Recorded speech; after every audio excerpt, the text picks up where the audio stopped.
இதுல balance அக்கௌண்ட்ஸ்ல balance sheet என்ன பார்க்க போறோம். பேலன்ஸ் ஷீட்னா கம்பெனியோட ஃபினான்சியல் பொசிஷன் எப்படின்னு சொல்றதுதான் பேலன்ஸ் ஷீட்டு. ஸோ பார்த்தீங்கன்னா பேலன்ஸ் ஷீட்ல பார்த்தீங்கன்னா அசெட் இருக்கும், ஓகேங்களா? அசெட்ஸு லயபிலிட்டிஸ், ஓகேங்களா? அப்புறம் வந்து பார்த்தீங்கன்னா எவ்வளோ கேபிட்டல்ஸ், ஓகேவா?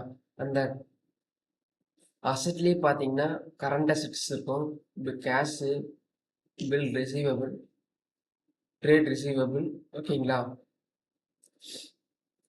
அதே பார்த்தீங்கன்னா லா இது வந்து கரண்ட் அசெட்ஸ், ஓகேவா? அதே பார்த்தீங்கன்னா லாங் டேர்ம் அசெட்ஸ் இருக்கு, டேஞ்சிபிள் அசெட்ஸ் இருக்கு, இன்டாஞ்சிபிள் அசெட்ஸ் இருக்கு. டேஞ்சிபிள் அசெட்ஸ்னா அதாவது நம்ம டச் பண்ணக்கூடியது, நமக்கு தெரியக்கூடியது, இது எல்லாமே பார்த்தீங்கன்னா டேஞ்சிபிள் அசெட்ஸ் சொல்லுவாங்க. அது வந்து பார்த்தீங்கன்னா இன்வெஸ்ட்மெண்ட்ஸ், ஓகேங்களா? இன்வெஸ்ட்மெண்ட், ஃபிக்ஸ்ட் அசெட்ஸ், மிஷினரி, இது எல்லாமே, ஓகேங்களா? இன்டாஞ்சிபிள் அசெட்ஸ்னா நம்ம வந்து தொட முடியாது, அதாவது மெஷின்ஸ், கார்பரேட்ஸ், இது எல்லாமே வந்து இன்டாஞ்சிபிள் அசெட்ஸ்ன்னு சொல்லுவாங்க. இப்போ பார்த்தீங்கன்னா லயபிலிட்டிஸ் வந்து பார்த்தீங்கன்னா கரண்ட் லைபிள், ஓகேங்களா? கரண்ட் லைபிலிட்டிஸ்னா bill payable, trade payable, short term loans, இதெல்லாமே பார்த்தீங்கன்னா கரண்ட் லைபிலிட்டிஸ் வரும்.